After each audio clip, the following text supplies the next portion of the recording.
welcome to my vlog. Pagpasensya nyo naman pa-intro natin mga kalab. Ayun, meron din akong kanin. Ayun. May kanin nga daw tayo dyan. Pinag ko pa tapos pinatuhan ko guys yung tubig natin.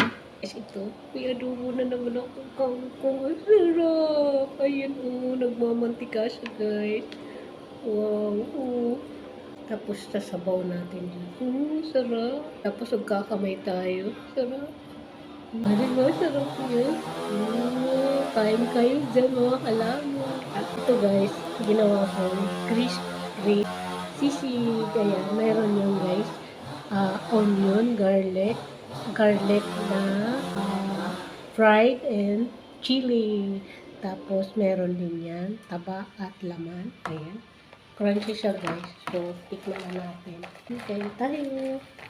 Last eat mga kalaman at kapatay gutom. Kain nga tayo. Kain mga kalaman at kapatay gutom. Madam people, ito na naman yung patay gutom. Lalaman na naman ang person. So ayan, binibilda ko ang aking pagkain ngayon. Kain tayo.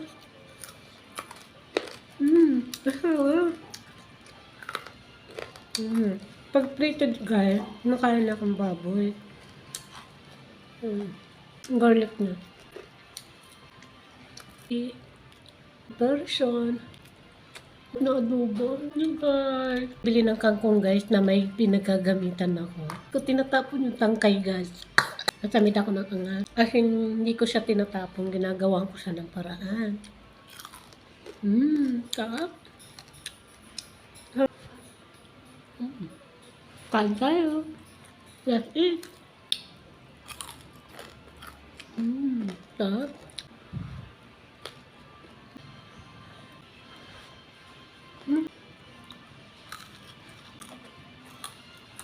Ang garlic niya. Ito. Kaya.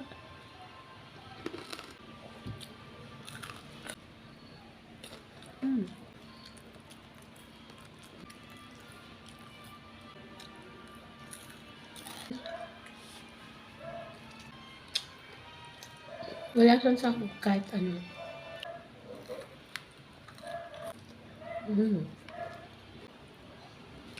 Hindi na.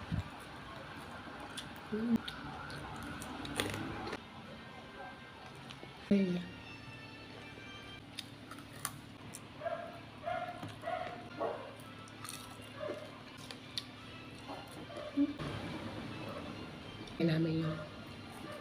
Man. Sa pagluluto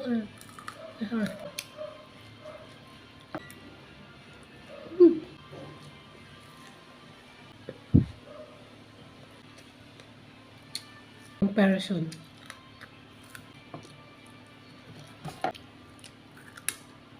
Salamat nga pala sa lahat ng subscriber natin, sa lahat ng nag-subscribe sa amin, sa lahat ng nag-follow sa amin. Thank you very much and all. Thank you very much dahil kayo parati sa amin mukbang ni Vlogger Girl. Kahit house lang yan, masarap naman talaga kapag house ka lang kumain. Wala pang gastos, o diba? Lalabas ka, mamamasahe ka pa, bibili ka pa ng pagkain, o dito, lulutuin mo na lang. So, ayan. So, ayun nga. Next time, mga kalamon, pag mayroon na tayong extra money, so, pwede na tayong nag-iipon ako para sa bahay namin. Lalo na, at least nakausap ko sila na medyo okay na si nanay at si tatay. So, continuous na lang yung guide. So, nagpadala naman daw yung utol ko sa asawa niya. Siyempre, pag nagpapadala yun, nagbibigay yun ng ulam sa amin. Doon sa mga nanay at tatay. Kaya mag-alala. Okay lang. Mag-iipon ako guys para sa bahay. Para mapagawaan ko yung CR nila at magpagawa ko ng tangke ng tubig doon sa amin guys. Kasi kailangan namin yun. Kasi nga guys, malayo ang kuhaan namin ng tubig. Gaganyan pa, tapos bababa. Ayan. Tapos, ganyan ulit. Tapos, dire-diretso. Tapos, bababa. Sa baba nun, bukal na. Ilan yun? 1, 2, uh, 1 pala, 2, as in dire-diretso, pang 3, yun doon sa pinakababa na bukal. Baba na yun. Para pag uwi mo guys, as in pag ganun talaga yun. Kaya yung kalabaw namin, namamayat dahil sa marami niyang galon na dala-dala. Container. Ang container namin guys na iniigib is may galon pa yan na 2 maliit. So, ayan. Kaya guys, ipon-ipon at tipid-tipid para makuha yung minimithi sa buhay. So, ayan.